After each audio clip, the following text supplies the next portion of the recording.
Welcome. This is the podcast series dedicated to living a revenue culture. People in business always want to maximize their profit.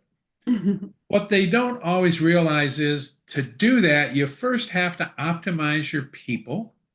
And to optimize your people, you really need to create a low friction context for them to work in. And this podcast is dedicated to bringing you people who are out there in the real world, accomplishing this, struggling with this, inventing this. And so we're glad to have you here. We do two a month. And today we have Loree Lash-Valencia with us. And I'm really excited about this because she has a fascinating background. And I'm going to let her share that with you in a minute. But just stay tuned and join us with every time you can join one of these podcasts, do it because I think there's a lot for you. So, Loree, welcome. Thank you, Rick. It's exciting to be here with you. We have a Well, lot to talk about. we do. And the first time we worked on a joint project together, a referral, I realized you started out as a designer, and I'd love to have you share your journey from starting out in uh, the world of fashion and design to the world of marketing and sales and helping organizations build strategies and brands. I would love to share that. It's kind of a atypical journey, I think. And everything looks better when you look back. Looking back, it makes a lot of sense to, I think, the success I have now, but there was no master plan. I wish I could say I saw where I was going. So, I think the universe works in interesting ways, and I like to think there was some, plan that I was guided through, but I think the two sides that often felt different in my world really more and more become really great compliments. So I did start as a fashion designer, was very passionate about building and designing product.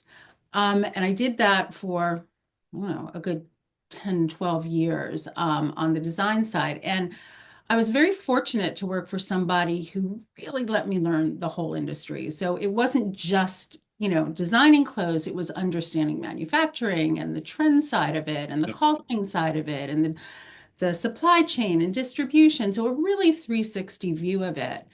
And I remember the design director I worked for said the most creative, I don't know how to say it, business is creative. Like, what we do, but building business is really creative. And at the time, it didn't make much sense, but it makes so much sense now. So for me, I figured I did everything, but the part I really didn't know as well was sales. And I went into sales to kind of complete that picture.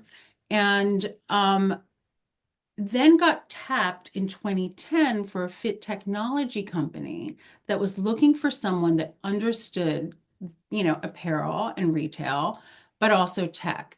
And at that time, it was e-com. So I'm like, yeah, I understand that. But what it did was really open my eyes to direct to consumer relationships.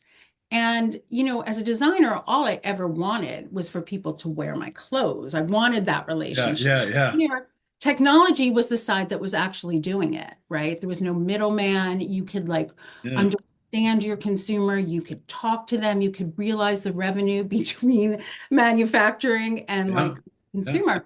So I fell in love with that side, but I was tapped as someone who led business development and partnerships and then ultimately revenue because I understood this world and I understood this world and I could bridge that gap, both speaking to the retail side Yep. um, and translating that to the tech side. So it really changed everything for me. And then my career really since then has been on the tech side, leading innovative tech companies that are usually adjacent to e-com or retail or consumer insights. And I just, I feel really fortunate because I, love the retail side, but I love the tech side as well. That's really fascinating. The revenue science work. uh, talks about the difference between organizations that are, we call it buyer back. You really start from understanding what's important and valuable to the buyer, and you organize your company to transfer the maximum value possible. Mhm. And the other way a company can work is it can work headquarters out, where people in headquarters try and make something up and then hope they can push it out to the market and the market will buy it. You know, it's interesting in listening to you talk about your wanting people to wear one of your designs and your understanding of the retail side. It sounds like you have that kind of buyer back approach built into your career. Fortunately, I do, but I think that approach, and I've so respect what you've built, like the system that you've built with that end in mind. I think everyone needs that end in mind, right? If you can't sit in, whether you're B2B or B2C, if you can't sit in that consumer side and say, what matters to me, you're spinning your wheels. Yeah, yeah, interesting. Um, let's talk for a minute about value. It's interesting when I get the opportunity to speak quite frequently, and when I ask CEOs, how much time did you spend, or how many times last week did you focus on how am I going to transfer more value to my ideal buyer they'll pay me for? Never had anybody say they do that. Yet it seems to me that transferring value to your ideal buyer should be really a critical part of, leaders' work. Now, do you see leaders focusing on value, and how can we help people recognize that that transfer of value is important? Yeah, you're right. You're absolutely right. And there's probably many reasons why that is true, but what I've found, and I found it time and time again, so I feel pretty strongly it's accurate. I'd come in to lead a sales team usually. And the very first thing I'd realize, I'd go around and you've got to, immerse yourself in not only the culture, but the business, and you have this huge responsibility to deliver Yeah, revenue. But you ask everyone in the company, so what's our unique value positioning? And get 20 different answers. And if I'm in charge of the sales team and they've got to go out and sell this product, if you don't clearly understand what this will do for the consumer and them, not anyone else, everyone looks through their own lens, what it will do for them and why it'll make their life better, no one can do their job well. Like sales can't do it, marketing right. can't do it. And I just found time and time again, whether they're in love with their feature set or whether, it's something that they're selling a thing, but they forget or they haven't clearly defined it and then built everything around what is the value to the end consumer that is going to make them part with their money. Lori, as I'm listening, I, and you talk to the 20 people and you get 20 different versions. To me, that's the single biggest obstacle to scale. How does an organization scale when everybody has a different opinion of who we are and where we're going and the value we bring? And is that part of your practice to help pull all that together? Yeah, I make it. I don't think they think it's mine when I come in, but I make it mine really quickly. Because if you think about a leader whose hair's on fire doing a million things, they might hire an amazing CMO, they might hire an amazing CRO or head of sales. And good for them to delegate to their people and say, go off and create our marketing strategy and go off and create our sales strategy. But you need someone to come in and say, is this unified? Because it usually isn't. And everyone's just going and doing their business, but they're creating these like bottlenecks that shouldn't be there. And if, you need someone to step back and be like, wait a minute, like the orchestra leader, like Yes, yes, yes, we need to understand this, all buy into this yes. and go from there. So I think that's a lot of what your business does as well, too. Yeah, very much. You hit one of my favorite words that almost nobody uses, and that was unified. Mm. And, everybody says, well, we want to get aligned. And I think align may be a term we stole from manufacturing, where we align a bunch of machines and robots and, conveyor belts and all those kinds of things. But people need to be unified Mm. before they get really aligned. Because, just in our politics in the US, everybody wants to be safe and wealthy and our kids healthy and all that kind of stuff. And we can be aligned about running that, but none of us are very unified about how we're going to go get there. Oh my God, that is so brilliant. I'm so stealing that from you. It's so true, right? Like I never thought of it that way, but we're gonna go down politics. But I do think a big thing that I was a light bulb moment that came out after the election was people saying, like, yes, we were fighting for our daughters, but with two completely different arguments. And I know my side was astounded. I don't know if their side was astounded. Right. Like one could say we were aligned in our goal, but we completely ununified in everything else. So bravo. Yeah, and you and I both worked in big organizations or for them or around them, and silos end up saying they're all trying to achieve the same thing, but there's such a lack of unification. They end up going in exactly opposite directions, and they're taking the corporate budget in opposite directions to accomplish the same goals. And it's just ridiculous. As an outsider, you look at it and say, this is funny if it wasn't tragic. And that's a kind of really you say, have I been hired to do that? And I'm like, I kind of elbow my way. But that I think is like an exciting part about being a consultant, or working for myself now is being able to come in as that outsider, quickly assess, get everyone to work together. The impact is usually quite, quite good. Well, and I wasn't planning on this conversation, but it's really cool. One of the things we learned, and we've been fortunate that um, a lot of our work for multi-billion dollar clients, we're there for years. And in many cases, we're there for years because what we really do is we pull together those different departments or silos that don't know how to talk to each other. And we create a platform for at least some unified conversation and action.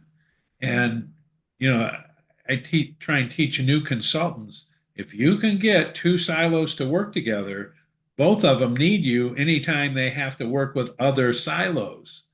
And, you didn't come in there to be a silo coordinator, but that tends to be part of your work. Interesting.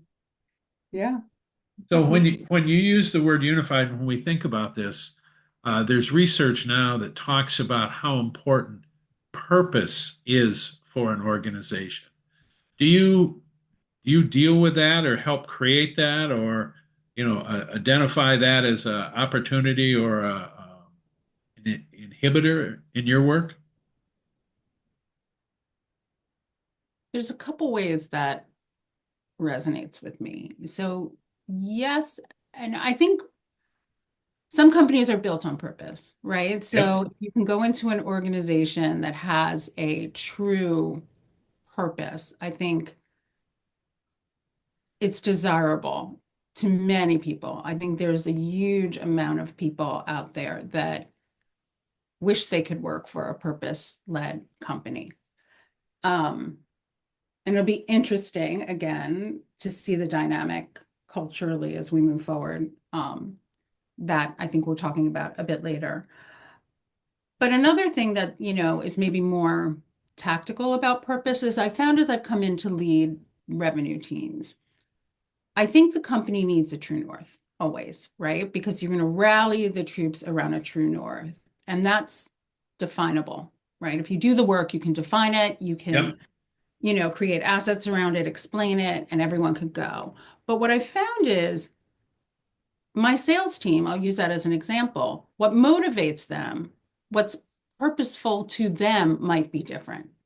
Yeah. So when you bring up the question about, leading to a purpose, I just often find in that orchestra that you need a true north, but you need to understand the individuals because what motivates them might be different. Like their sense of purpose, their sense of motivation is often. Interesting. As somebody who's come in to lead that group, do you then assign them their specific purpose, their specific metrics or clients or targets based on I the individual? try. Yeah. Try to, I mean, targets might be targets, right? But I try to really understand the individual. I think that's been a strong learning of mine, is because initially I just made an assumption that everyone thought like I did. And I'm very loyal. I'm like, when I accept a mission, like I march, right? Like I'm all in. But not everyone on my team always is. Like I found leading a revenue team, they're often motivated by very different things, Yeah. and that has changed even drastically over COVID and what those teams looked like. Yeah. So they know they need to go get their number, but what they want out of their career might be really different. And understanding that. So someone could maybe be on a managerial track where someone just wants to make money, Somebody might really want to be mentored strongly because they want to follow me in a leadership track, where somebody else wants to do their work and work from home and get out early. Somebody wants really visible recognition.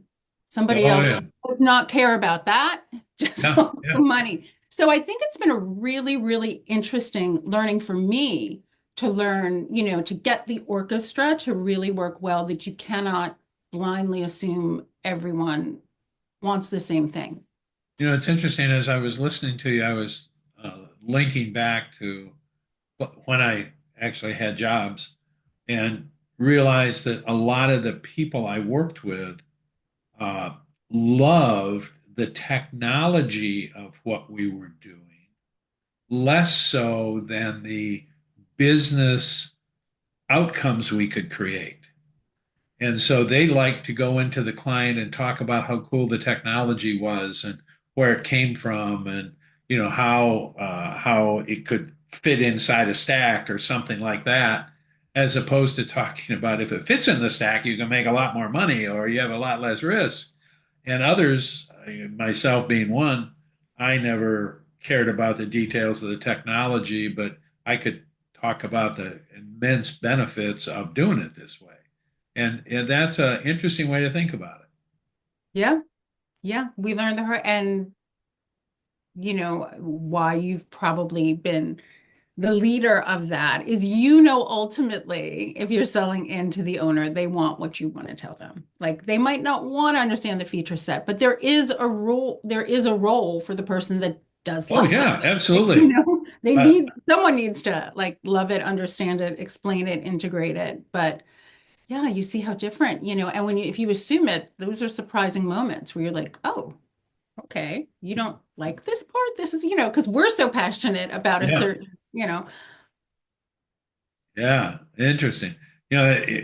One of the things we learned a long time ago is we teach our clients about what we call creating a joint statement of work. This is primarily B2B enterprise type stuff.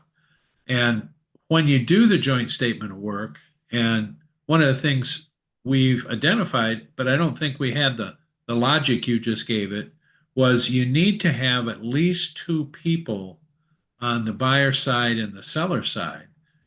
And the two people, one of them represents, whether you call it operations or technology or the tactical piece, and the other has to represent the strategic financial piece. Because in organizations, if you convince the technology buyer this is wonderful, but they can't explain it to the money buyer, probably it goes nowhere. And and you create trust. The technology people typically trust each other, and the finance people, at least have to decide they respect or can work with the financial on the other side. Because if you don't do those things, you never get trust, you never get agreement, you never get that unification. But you're giving us a more detailed reason why that's true. Yeah, or that's definitely you're talking the sales leader thing, right? You need the economic buyer, the technical buyer, Yeah. and often, selling SaaS for as long as I have, that's critically it. Like you'll get the business, the person that it will impact their business, all excited, but till they can bring, the technology lead to the table and have them understand and figure out where that integration lives in, their Yeah. roadmap. Neither one can make the decision alone. Yeah. Yeah. That's fascinating. Now I want to go back to something we started on is let's talk about the the breadth of experience that you have because there's research today that says people coming out of college before they retire, they're likely to have 14 careers. Really? Is it 14? Yeah. That's You the feel last better. that's the last I saw, but anything over like 8 is kind of like I can't imagine that you're changing careers, every half decade kind of thing.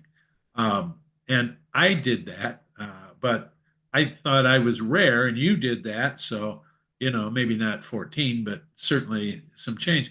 Talk about how people should think about that, and what you got from the the eclectic, uh, and I'm guessing you saw links between each of those individual steps and a big picture. Is that accurate? It is, but like I said before, in retrospect, like there have been times where I'm like, should I be more strategic about where I'm going? I do feel that I've been more or less led or one between opportunity as it arose and interest, right? So I'm someone who's extremely curious and I love to grow. So where, I don't know, people that are, north of 40, you know, don't often adore technology, right? They're kind of Yeah, like, oh, I'll talk to people and they're like, oh, I don't know how to do this. And I'm like, alerts for every innovative new tech you can find. right, Like right, yeah, I'm kind of, I find learning and doing and staying current like really exciting. So I think part of that has caused me, I didn't want to stay in fashion and be a designer forever. It got boring. I wanted to connect the dots. And then when I found the tech side, I wanted to keep exploring, innovation there. And then I find myself at some point going like, oh, I'm missing the creative side. How can I reintegrate some of that? And I think um, I don't know if this is answering your exact question, but I find in today where there's, AI is everything yep, and there's excitement and there's fear, I think if we look at it and what it does today in terms of efficiency and like changing our workflow, I know what's really needed is creativity. So that kind of almost 360 that I'm talking about going back to or trying to reintegrate, I think it's becoming more and more critical because the creative thinker or the experienced thinker that understands the context is needed to work with AI. Does that make sense? oh yeah, yeah. I know when we look at the history, just the history. Now, my careers started before yours did, but just in the period of my career, if you were, part of the Standard and Poor's Index or one of the financial indexes of great companies, when I started the career, great companies had a life of at least 60 years on the index. Wow. Today, those same companies have a life of less than 8. Really? And so when you talk about the curiosity and the interest in the technology or the value transfer or the art of it, I somehow think we're in that constantly evolving, changing, where if the multi billion dollar players only get the last 8 years, what does that mean to the employees that are working inside those organizations? Oh, it's very scary. That or part. or very creative We're opportunities. very creative, but it's not for the faint of heart, I don't think, this moment in time, right? I think you and I talked about this. Like, I just think that it's pretty critical that everybody, you cannot go to work and be like, that company is going to stay loyal to me if I do really good work. I think that we see that every single day now that, you can be cut in a heartbeat. Um, so don't operate from fear, but have a plan B. I really, really believe that people need to have multiple revenue streams, like not all your eggs in one basket. I think you need to really identify your passion and like that kind of thing you do really, really well and think like, how can I productize that while I do other things? Yeah. Because, whether it's real estate or I have a travel side hustle, Yeah. like and I'm consulting. Like I just think that that hedges your bet, in terms of this kind of very volatile moment.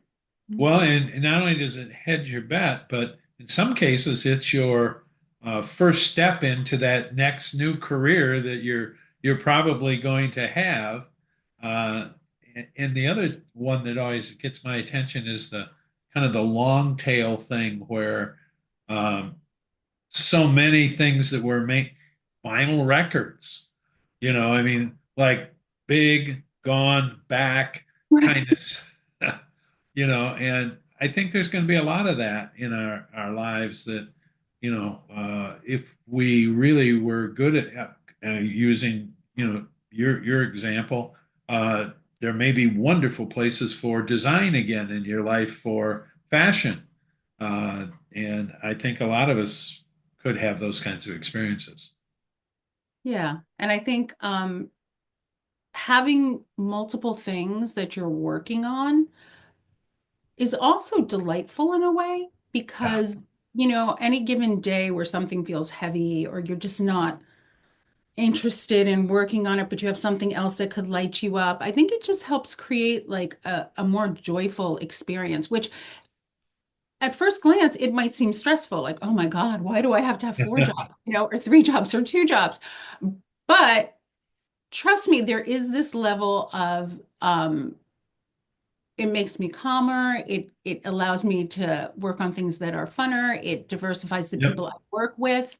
Um, so I think, I don't know if necessity is the mother of invention, but I feel a lot better with a couple of irons in the fire. And I think that back to the question you asked maybe a question or two ago, all of these different things that I've done in my life all feed each other, like I've learned from every single one and can pull like a bit of knowledge from each and that experience. So it's just another example of, taking what I know from over here and putting it over there and watching it work. One of the people I work with a lot introduced me to a concept a year or two ago that I can't get out of my head now, and that is emergence.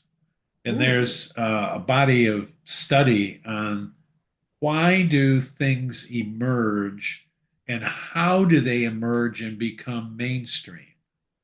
And I often wonder, as you were telling that story, if they emerge when I take something I learned here and something I learned there and a conversation I heard over here, and I all of a sudden see the string that pulls them all together or the common direction that they're all going. And I think that's part of our future.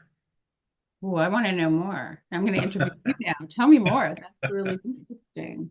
Well, and I know he introduced it to me because I'm really big on the diffusion of innovation. Uh, Hmm. and those two things both deal with, you know, for example, in the history of the world, Hmm. zero did not exist for like 10,000 years. There were only nine digits. There was no zero. Okay. And all of a sudden, in Mesoamerica and China, zero appeared about the same time, like 8,000 years ago. Why? Tell I me why. guess I guess that's either emergence or and after it emerges, then you get it diffused, and the next thing you know, everybody knows there's a digit of zero. So I look at all those kinds of things, and you see Tesla and Marconi creating the same wireless technology. They applied for patents within 1 day of each other. Yeah. How does that stuff happen? And I tend to think it's what you were just talking about that we see in our work. Uh, I'm a lifetime sales guy, but I have degrees in accounting and IT.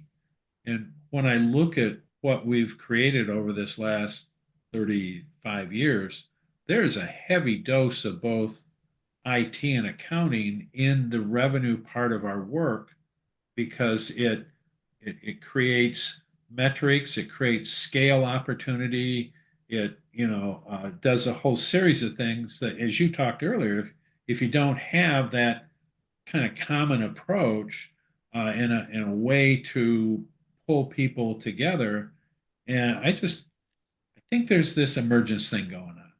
Mm. Well, I want to talk more about that. Maybe we need another conversation. But yeah, what you said just reminds me of why did I become a designer? Is because I just always felt trend, like, on some level, whether it's intuition. I mean, initially, I think it was just intuition, but then, we talk about it. Why, do people come up with it at the same time? It's in the air, it's in the ethers, because like, why do people do it? That was then. Now there's so much influence and data, and it kind of changes it because some of it was organic trend, and now there's like almost imposed trend. It's reading the signals, Yeah, it's getting the data. So that's interesting to me. And a lot of the people I know in that, trend space that like what's driving the trend, what is culturally relevant now, who's tapping into it, who's starting it, who's driving it, yeah, yeah. all super interesting Well, things. and part of it, particularly on the revenue side of it, is recognizing the trend, but then being able to articulate it in such a way that people can recognize the value from the trend in their future. And Yeah, and I think right now that's so relevant. Think about you might have done the work, right? And know exactly who you are, or you're working on explaining your value. And then this this government comes in and throws throws bombs into everything, and you have to react in this moment. Like, yeah, is your messaging tone deaf? Is it speaking to the moment? Like, so how do you stay true but adapt? You need to be incredibly, let's overuse the word agile, but you do, right? yeah, yeah, yeah. It's a very interesting time to make, business decisions. So carrying that a step further, as you look at your client, your ideal client population, and you look at your practice, what do you see that you need to prepare your clients for the next couple 3 years? I think I need to remain curious. I need to remain a deep researcher. I think I need to remain active with my circle of thinkers, right? So I'm part of the board. They're brilliant thinkers, um, yourself, like really staying tuned into what's happening so that when I go in and work with a client, I'm bringing the best of that. So I can take all of this experience that I have that, yes, I understand the science of go to market and how to create revenue for a company. But I'm also extremely immersed in cutting edge technology and what the hell is going on, you know, and staying tuned to that because there's a lot of complexity that goes into running a business, right? They're all running on a treadmill with Yeah. their business in mind. But I can bring in that outside view that's tapped in and understands, you know, the meat and potatoes of, you know, Yeah. Yeah. to help them in the revenue and the Yeah. expense part of the It, business. it's interesting. One of the things we talk about is uh, three levels, and I think you were describing the strategic, the operational, and the tactical. And when you're looking at that treadmill, you're trying to figure out which of those three levels am I even having a conversation about at this moment, and how do I put them together, and how do I manage them going forward? And I don't know if you see this, but I get this a lot because I've got revenue attached to my title and sales. It's like, fix it. You know, they hire me and just like, get me sales. Just Yep. at the end of the day, they all want get me sales, but you have to kind of be like, okay, yes, of course, but you know. Yep. Well, and one of the things we've started to talk about a lot in the last 5 or 6 years is what we call a revenue culture. Mhm. And everybody wants to maximize their profitable sales, typically, and yet they don't recognize they can never do that until they optimize the people that are part of their organization. And you'll never optimize your people unless you create a low friction context for those people to work in. You never have optimized people in a crazy place. And you never have maximum sales with people who are disengaged, burned out, turning over. And so if you don't think about the systemic part of this, you're just kidding yourself. Or yeah, you know, I was just going to add to the other, or not informed. You know, often I've come into a sales team and they just feel so siloed and alone and ignored and like expected to just bring in revenue, but they don't see the big picture. No one's like clued them into what's going on, you know. So back to what we started with, that orchestra, you know, so Yeah. it takes a lot. And it takes, you know, I don't want to say a visionary leader, but a leader that understands that because there's always so much pressure for revenue and they want it yesterday. And they, you know, really do need to understand that it's not, if it was that simple, they would have done it already. You know, it's No, not that no simple. truer Yeah, words. No right? truer words were ever spoken. I love that. But we can get them there. They just need to go along with, you know, the process. One of the things I learned when I spent a number of years working for the big enterprises was that whatever my organization didn't create that was necessary to create sales, I had to create. Because as you said, they just say, go do it. And you're going to go, well, I'd love to go do it, but we don't even have a contract for the client to sign. Or we don't have pricing for this kind of transaction. Or we don't have a message. Or, all those things. And we just expect sales to make it up. And in your example earlier, if there's 20 of us, that means 20 of us got to make it up. Right. And How inefficient is that? Right. oh, and we haven't talked about it today, but one of the things we've been measuring for 30 years is what we call the cost of the chaos to produce revenue. And those are all examples of what creates that chaos cost. If I got to do it 20 times, I got to make up messages. And oh, by the way, they're all 20 different messages. And, now my literature is either inappropriate or wrong or individualized by each salesperson, just the cost of those things. And we started measuring now over 25 years ago the cost per hour of selling. And we started out asking CEOs first, do you have a definition of selling? We can't tell you how much it costs per hour if you don't have a definition for it. Okay. Well, in 20 years, I think we've had two bad definitions. Otherwise, people don't even try. And being a cost accountant, I give a definition, and that is moving a deal forward. If there's no deal, we're really not selling. We might be marketing, we might be doing customer service, we might be doing education, we might be doing a lot of things, but what we're not doing until there's a deal in sight, we're not selling. And so then we started measuring how many hours in a week do sales forces actually move deals forward. In the 90s, working with multi-billion dollar corporations, believe it or not, they couldn't get to an hour a week.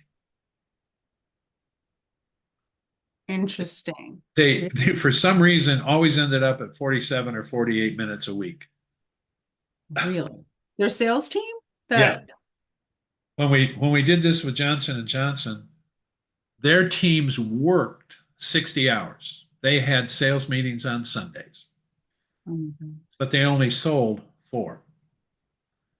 And once we helped them see all these crazy things they told sales to go do that had nothing to do with moving deals forward, we came back 2 years later and they no longer worked 60, they worked 50. They no longer sold four, they sold 10. And so it was that recognition of, and you said it, what are we really trying to do here? And I can't have, in their case, I can't have 1,000 people all doing different things and expect I'm going to get scale or efficiency or a common brand recognition. I can't get any of those things with 1,000 people all doing different work. And so there's just some interesting challenges we've got going forward. And as things change faster, So crazy. it gets harder.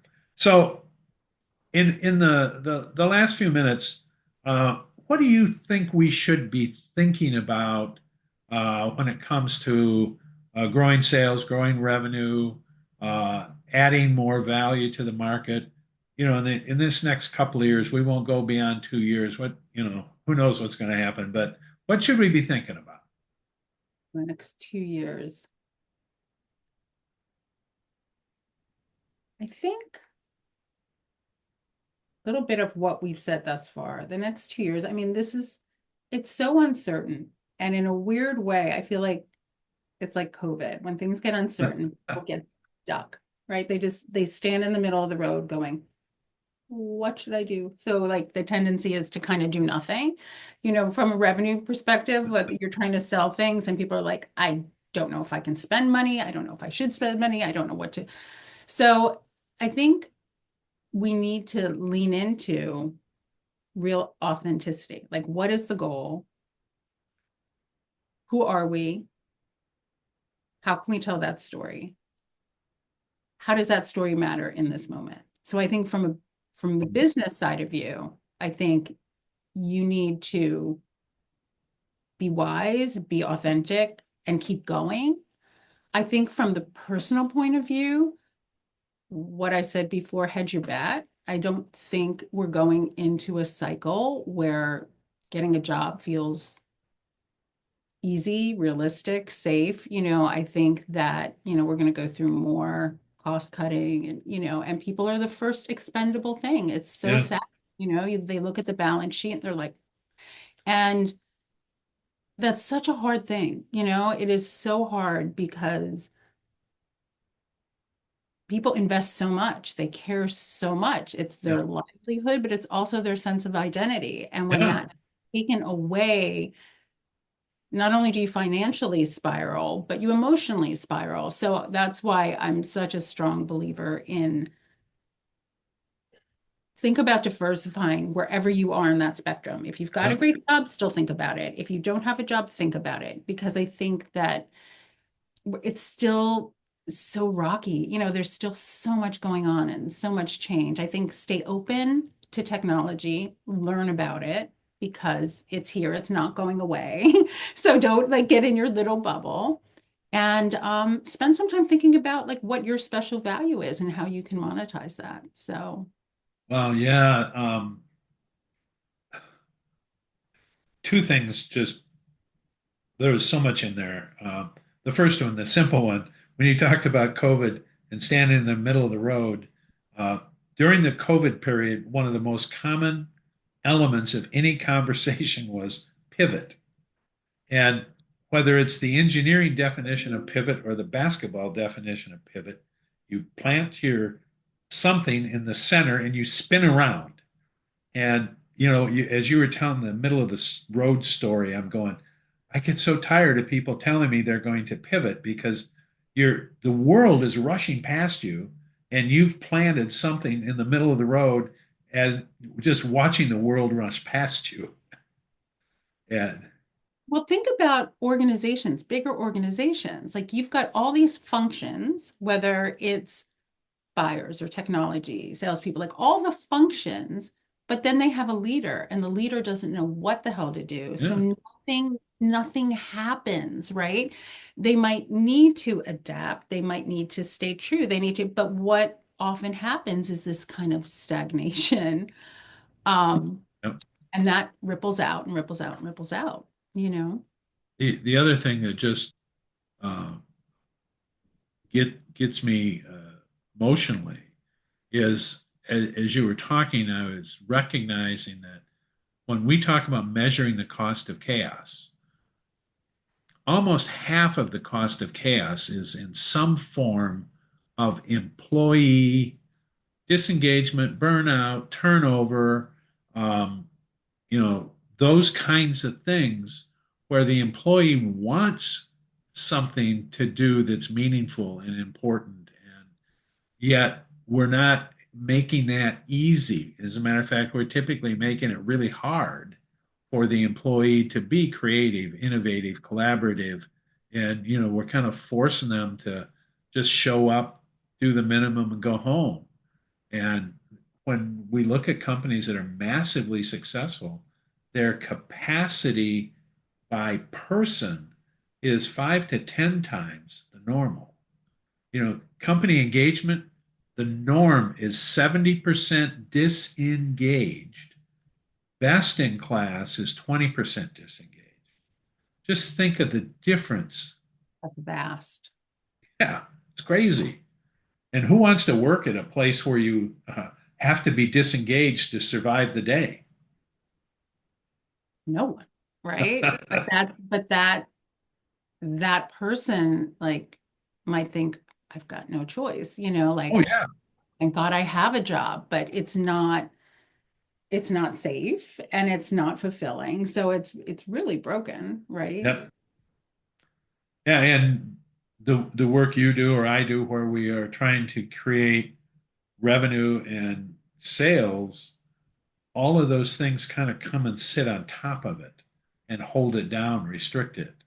So, wow, we could do this conversation for about another week. I Um, think so, um, Lori, what's the last thing you'd like to leave us with today? What should we, what would you like us to know or do or think about going forward? I'm an optimist at heart. I think it's a pretty there's a lot to be upset about at the moment. There's a lot to fear and a lot of things that could like make you want to go to bed. But ultimately, I'm an optimist. So I think like lean into joy, like really spend some time in gratitude for all that we do have and stay hopeful and creative. I really think that stepping back, I had an interesting conversation with some colleagues that were talking about AI and they were talking about the efficiency, but they were saying, yeah, but that's here. Think about here. Think about the creativity of how, when efficiency is over, what will it look like? So I think lean into your creativity, your happiness, your joy, and create something for yourself, and diversify. I'm all about diversify. I'm gonna steal that when efficiency is over. That's a really Yeah, I'll make an introduction to the person that said it. She's brilliant. Maybe you can tap her to come on. She's really immersed herself in AI and where it's going. And it was a brilliant conversation. But yeah, it really, That's profound, because we tend to just be tunnel visioned around the efficiency of it. Mhm. And that hopefully is just the bedrock, or, a place to start, not an end. Yeah, yeah, for sure. I'm absolutely going to make that introduction. She, really could cite historical references of how any new advancement starts with efficiency, but it And evolved way beyond efficiency. I would love an introduction. Thank you for offering. I So, will. well, and Lori, thank you for being here today. This has been really, really good. And I think our audience is going to find a lot to um, help them plot, or at least consider options going forward. And I love the diversity, flexibility, consider, kind of the side opportunities that you could explore over time. Because I'm always amazed where people can make a living doing almost anything Yeah. if they take it serious, and just allowing people to know that's true and giving them the um, support to go do it, I think is a really big deal. Well, I'll add one thing to that. If we look at what's capable, even today, that maybe people don't realize, and some people, I can introduce you to somebody else as well. There's so much data on not even personas, like on individuals, like the individual tribes that we are, our buying habits. Like there's so much data on who we all are that there's almost this one-to-one economy we can all create for ourselves. Like there is your personal niche can satisfy so many people's individual itch that technology can help enable all of that. So I really urge people to think about that because it is possible. Technology can enable you to Yep. get the same way I fell in love with tech in 2010 because it allowed brands to get to consumers. I Yeah. believe people as personal brands can get to their Yes. consumers now. So yeah, so anyone that likes this in the audience, feel free to reach out to me too and continue this conversation. Yep. And all your information is going to be on the screen, so they can find any way they want to reach you. And I thank you. It's been great for me. I'm sure the audience is enjoying it as well. And just thank you. Thank you. I've had a great time, Rick. Thank you so much.